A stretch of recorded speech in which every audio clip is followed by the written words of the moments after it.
die. I'm gonna laugh instead of cry. I'm gonna take the town and turn it upside down. I'm gonna live until I die. They're gonna say, what a guy. I'm gonna play for the sky. Ain't gonna miss a thing. I'm gonna have my fling. I'm gonna live until I die. Till I'm an angel, but until then, hallelujah, gonna dance, gonna fly. I'll take a chance, riding high. Before my number's up, I'm gonna fill my cup. I'm gonna live until I die. And welcome to a new episode of the Movie Dawgs Show. Ladies and gentlemen, we're going to be talking about Frank Sinatra and his Rat Pack in the biopic that came out in the late 90s, The Rat Pack, starring Ray Liotta, Joe Mantegna, and Don Quixote, and plus many more.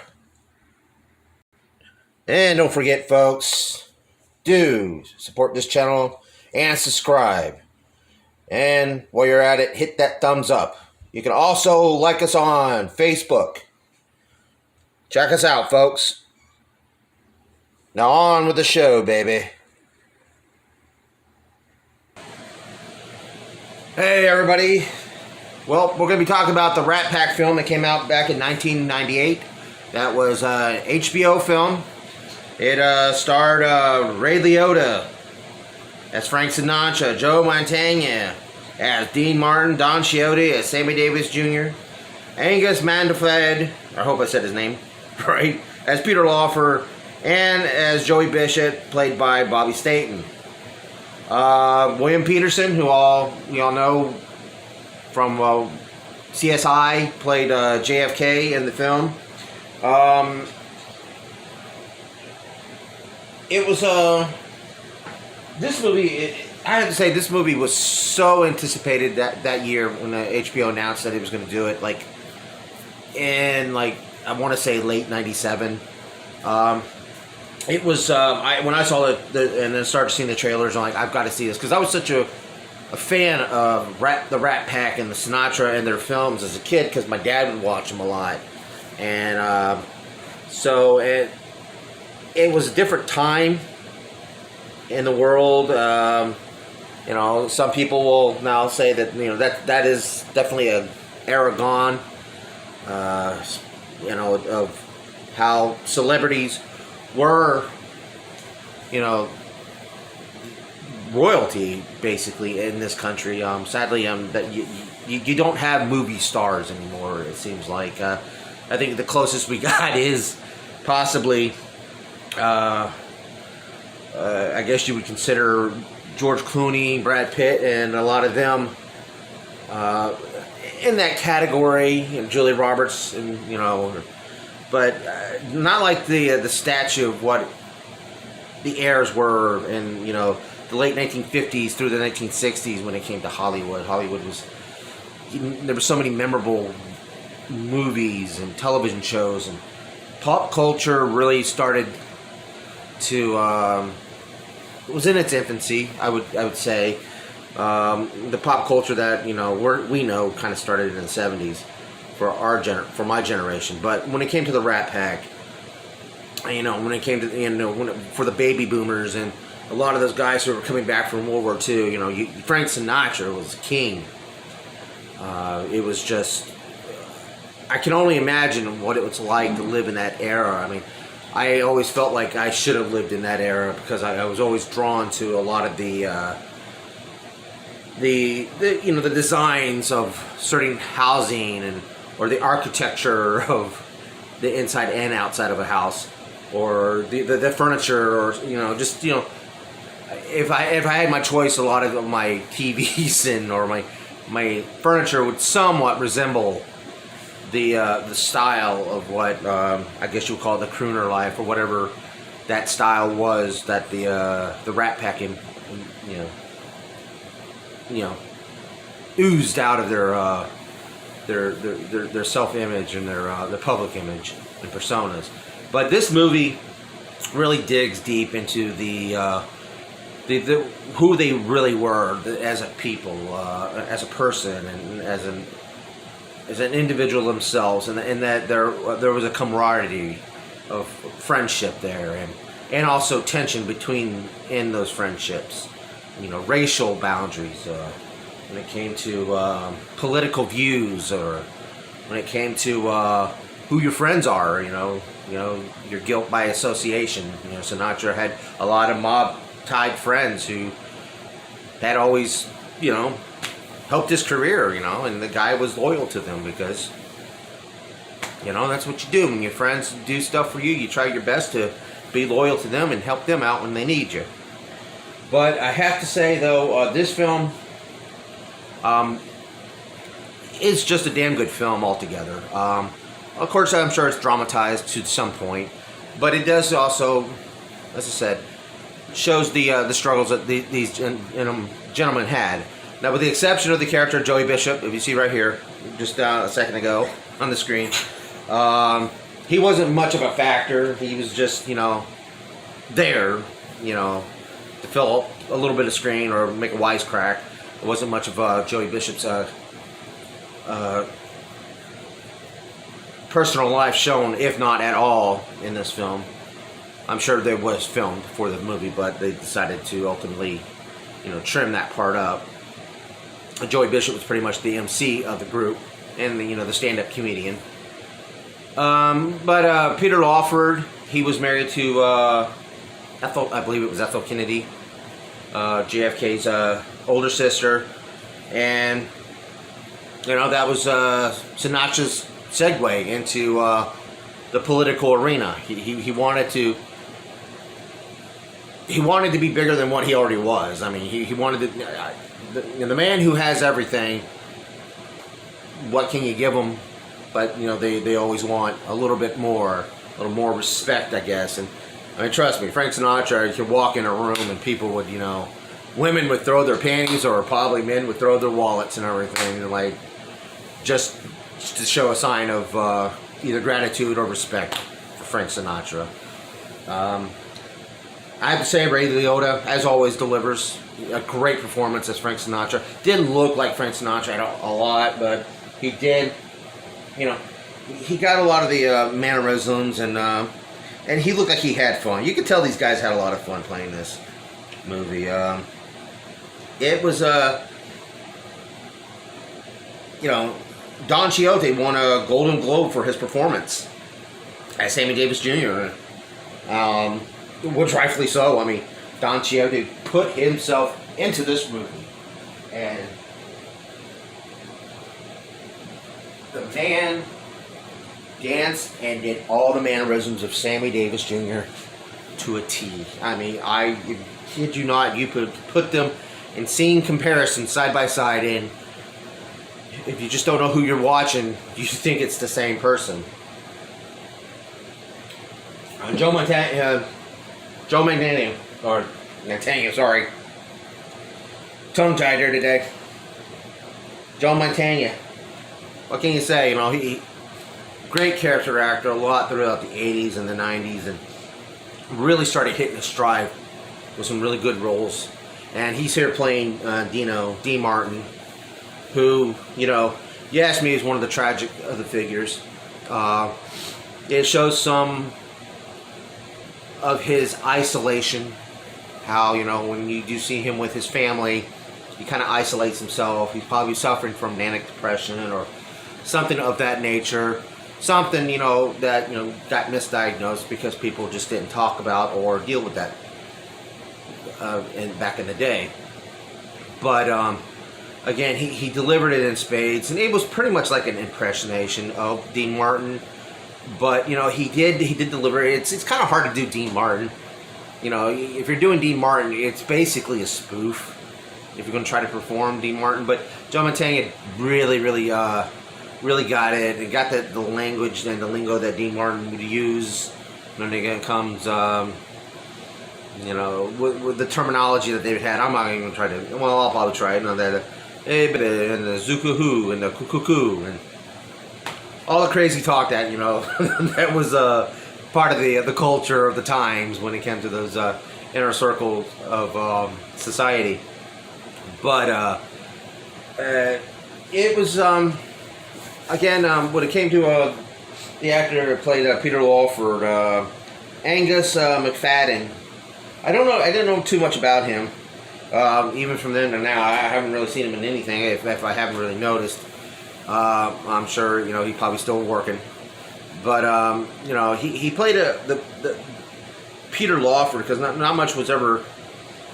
Peter Lawford was just a guy who didn't really he wanted to be part of the boys. He wanted to be Sinatra's friend, but Sinatra seemed to and the Kennedys there at the time seemed to kind of be taking advantage of the guy, to the point where he didn't care who he was cheating on his wife, and he was drinking and smoking like crazy. And then sadly, his friendship with Frank ended because Frank shot the messenger when Frank found out that JFK wasn't going to stay at his home for the summer, or for 2 days during the summer when JFK was visiting Los Angeles. And to the day, Peter Lawford died, Frank Sinatra never spoke another word to him, which was very unfair. But the movie itself kind of gets into that structure of where this version of the Rat Pack formed and came together and started to form together, and because the Rat Pack started years before. It was a Humphrey Bogart club, basically. Humphrey Bogart would have all his friends, and they were nicknamed the Rat Pack, and Sinatra was part of that group because Humphrey Bogart kind of brought him under his wing, and Lauren Bacall, who was Humphrey Bogart's wife, and at one time even Humphrey Bogart's wife, Lauren Bacall, and Frank Sinatra were going to be married a few years after Bogart had passed. But there's a lot of different people that were members of the Rat Pack before that. Mickey Rooney, Errol Flynn. There's so many much more. I mean, if you look it up, Google it, the Rat Pack, members, you'd be surprised who was part of that. Even Shirley MacLaine and Judy Garland and Angie Dickinson were considered members of the Rat Pack. And those, a lot of people would call these guys womanizers and stuff like that. But when it came to those ladies, those ladies could handle their own against guys like Sinatra and Dino and Peter Lawford, and because they were what Angie Dickinson had in an interview several years ago or a few years ago called herself a tough broad, and they don't have. That's one thing I was like, that's what I'm married to. I'm married to a tough broad. And I love the fact that I'm married to a tough broad, and I don't know if my wife would appreciate being called a broad, even though that's not a slang towards women or anything like that. That's actually, back in those days, it was a compliment. Even women, considered themselves a tough broad. And the movie itself kind of picks up, as I said, around the time where these guys were starting to get together, and Lawford and Sinatra were in a feud when they, Peter Lawford, and they were thought that Peter Lawford and Sinatra's ex-wife at the time may have been seeing each other, even though it was just a publicity still, and it meant really nothing. That it was Ava Gardner who was his wife at the time, but or ex-wife at the time, that was his kryptonite. But again, he's been mesmerized by Sinatra's been mesmerized by Kennedy, and like a lot of people and everything, they were enchanted by the Kennedy mystique and aura that JFK was assuming back in them days to when he was running for president, and when he found out that Lawford was married to a Kennedy, I guess you could say, the way this movie predicts, that he kind of uses Peter Lawford to get himself into the Kennedy circle, especially close to JFK. I think it was more or less that he wanted to say that he was friends with the President of the United States. I think, as I said, he always, Sinatra always seemed, at least in this depiction, I'm sure you can probably find it in documentaries or something like that, he always seemed that little boy that wanted everything, and really got used to not hearing the word no. But, you know, we're all like that from time to time when it comes to stuff. So you can't fault him, but yet you can at the same time. Of course, Sammy Davis Jr. around this time was dealing with a lot of radical racism against him. You know, the fact that, you know, he was a man who was colored and had converted to Judaism, which turned a lot of heads back then. And then the fact that he was dating possibly one of the whitest white women in the world at the time. I think what was the name of the actress? Can't remember the name of his wife at the time. But it was you know, the '60s were a really crazy time when it comes to racial equality, and a lot of people say it is now, but especially when it comes when it came to the '60s, and it was time for a lot of people to grow up, and you know, a person of color and of any color should or could at any time be married and be in love. It doesn't matter. Love knows no boundaries. If love knew boundaries, then my wife sure as hell would not be with me. But yeah, it's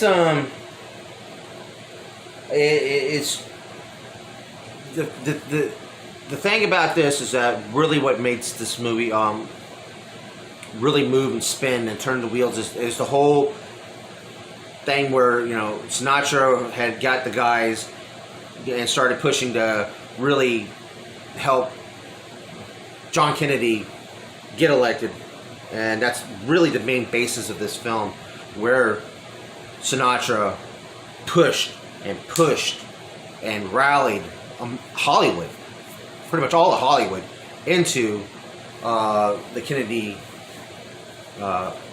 circle, and to help him, you know, gain a lot of support and a lot of campaign funds. And of course, as we all know, as legend has it, or how facts have it, you know, whatever it is, I'm not here to, you know, be the rumor monger or anything like that, but you know, Sinatra was the one that introduced Marilyn Monroe to JFK, and we all know that story. And that, you know, William Peterson played Kennedy very well. They kind of made him look a little bit like JFK to a point. I mean, but he really got that Boston, Mass accent in real well. And of course, the other guy that was playing Bobby Kennedy, I think it was Zancho Ivakin. I can't pronounce his name. You have to forgive me. But it was that the conversation. They could have made a movie with them. I think that would have been great if they had made even a movie, spun it off with the Kennedy boys, with those two guys and everything, and that would have been a great companion piece to this movie if they had done something like that. William Peterson, as I said, did a really great performance of JFK, and I say even better than Martin Sheen, and that's saying a lot. But you know, it showed it how he was kind of himself a playboy, and there's this one scene, very well done, when they were at the Sands Hotel, where they would always hang out, and that was Sinatra's, one of his stomping grounds in Vegas. And there was the scenes where they're going into the windows like we're peeping in, and of course Peter Lawford is with another woman, and then they show Frank Sinatra with two ladies. Again, Frank has to have his cake and eat it too. Sammy Davis Jr. is with his girlfriend, then who'd soon to be his wife. And then, of course, you go to Dino's room, and he's sitting there with a glass of milk, laying in bed, watching TV. The whole this really opened up the secrecy of Dean Martin's life, that he wasn't the playboy that he was portraying. He was all an act. I mean, the man wasn't even drinking on stage for real. It was either prune juice or tea or apple juice or some type of juice. He was never really drunk on stage, as a lot of people would assume, but the fact that he barely drank at all, except for social occasions. But again, you know, this movie was just so fun. I wanted to share that also because let's take a quick time to say that a gentleman I used to work with, who became a very good friend.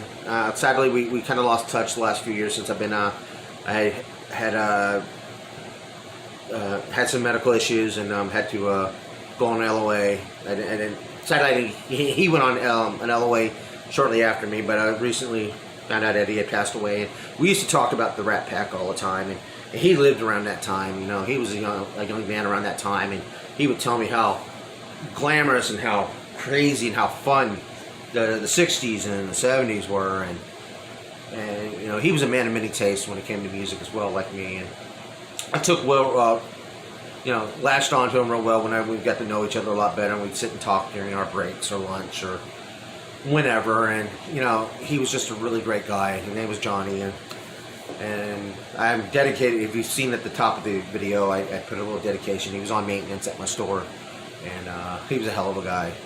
Hell of a ranter too. I'll tell you what, that guy, I wish I had taped all his rants. They were classic. But I wanted to dedicate this episode to Johnny. But you know, back to the movie. The movie, it seemed to it evoked the period of the time, a keen sense of swagger that the Rat Pack is. You know, that they were good and known about, and of course, you know, it unraveled. As time went on, you know, we all know that, you know, Peter Lawford, you know, I don't know how all about his life, but I know he really missed being friends with Frank Sinatra and missed those times, and his career really kind of just fizzled into nothing, almost forgotten. Sammy Davis Jr., we all know, in the 80s, passed away from cancer. The last few years of his life were pretty crazy when you read about his bio. From converting from Judaism, from my understanding, he converted to Satanism towards the end of his life. I don't know if that's 100% accurate, but when I read his bio, that was in there. Sadly, Dean Martin, his last few years, I mean, Sinatra and Martin and Davis reunited in the late 80s and did a tour that only lasted like 5 dates. You know, Dean Martin was obviously troubled just the year before. His son Dino Jr., who himself was a singer and actor, and most notable in a movie, he was on the show Misfits of Science. Those who are into pop culture of the 80s, you know, would know what I'm talking about. But he was killed in an airplane crash because he was also a pilot in the Air Force Reserves. And and they said that was just, you know, after that, Dean Martin just let himself go and just waited to die, which was very sad. I mean, you see a lot of the pictures of him towards the end of his life. He just looked like a man destroyed and broken and heartbroken. Side note and everything, it was Frank Sinatra that got Martin Lewis to reappear. He brought Jerry Lewis's telethon in the early 80s. He snuck Dean Martin on stage and had them reunite and everything. That's probably one of the great moments on television that should never be forgotten. And, you know, of course, you know, as years went on, they still kept a good friendship and continued to talk. But it was it was a crazy time, and this movie really, really holds that into a great bubble. And, you know, and every time I watch this movie, and I watched it just recently, like the other day before this video was made, and I'm just, you know, still entertained by this film, entertained by the music. You know, growing up, I was a metalhead, but I also had love for music that Sinatra and Davis and Sinatra and Dean Martin performed, because it's timeless. It doesn't have to be, and it's still done. Harry Connick Jr. in the '80s, and it's still, has been keeping that style of music alive. And there's been many other artists that keeps that style of the big band and swing, and as I said, that era really never going to go away. I mean, I love wearing a fedora. If I could, I'd wear a suit all the time.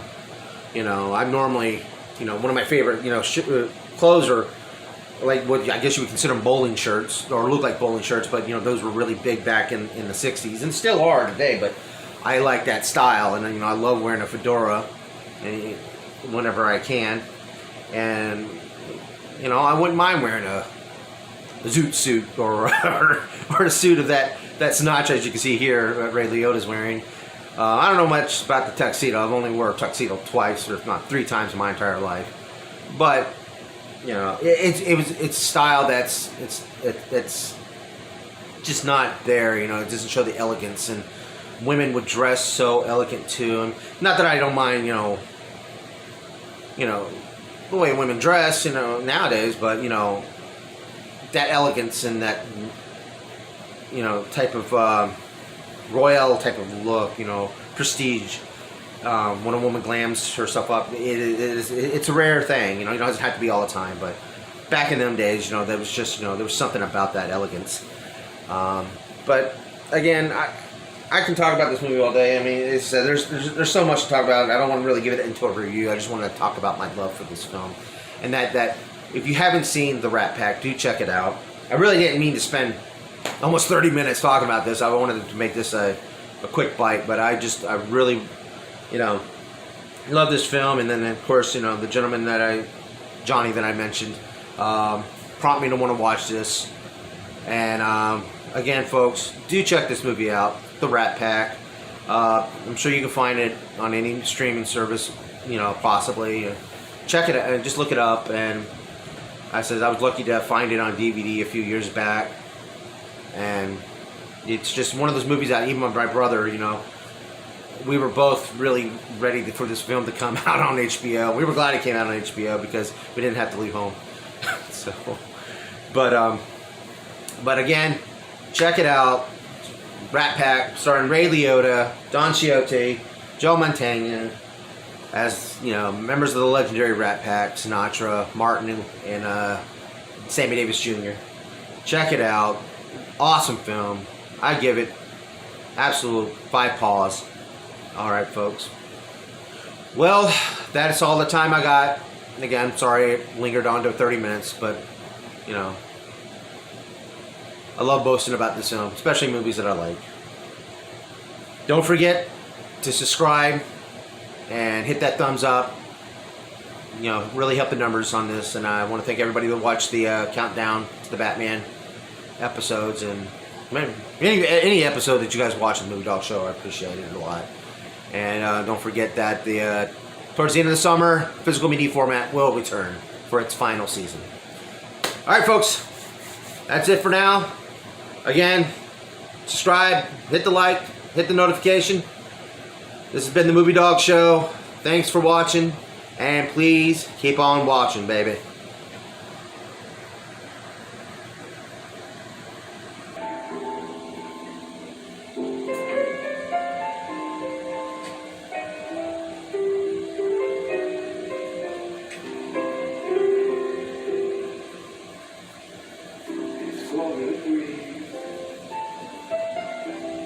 No one ever played except you and me.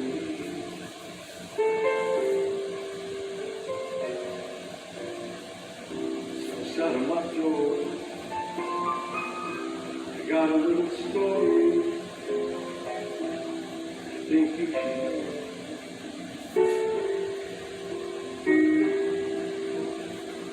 We're drinking, my friend, to the end.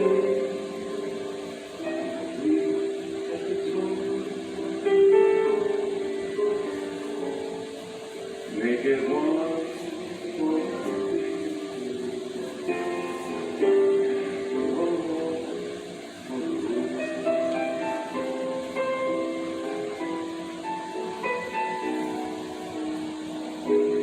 I got the routine. Another year.